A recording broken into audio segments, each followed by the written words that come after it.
საერთაშორისო ბიზნესში უკვე ტერმინად არის დამკვიდრებული ტრამპის ორგანიზაციის ფრანჩიზას მოდელი. ეს რა არის? ტრამპის ორგანიზაცია ყიდის თავის სახელს, სახელდებას სხვადასხვა საერთაშორისო დეველოპერულ პროექტებს. რა თქმა უნდა, ამას აქვს სტანდარტი, მაგრამ ყიდის ამ ფრანჩიზას.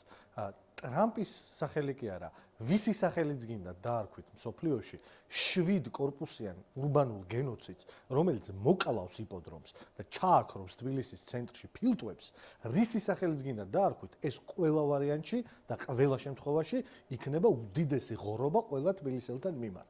ამიტომ ეხა ფხაკაძეები, ივანიშვილები, კიდე ვიღაცეები, გაურკვეველი ხალხი ტრამპის სახელს ამოეფარებიან, თუ კიდე ვინმე სხვის სახელს ამოეფარებიან, არ შეცვლის იმას, რომ 7 კორპუსიანი მულტიფუნქციური ჯოჯოხეთი იპოდრომის ადგილას თბილისში უბრალოდ არ უნდა აშენდეს. არ შეიძლება და არის არაეთიკური და კატასტროფა ამ ქალაქისთვის. ამიტომ ეხა აფრიალონ უნდათ ეს ტრამპის სახელი აუცილებლად ბოლო წუთამდე დავიცავთ ყველა საბურთალოელის და ყველა თბილისელის ინტერესს, რომელსაც პირდაპირ უკლავენ ქალაქის ცენტრალურ სასუნთქ შესაძლებლობას.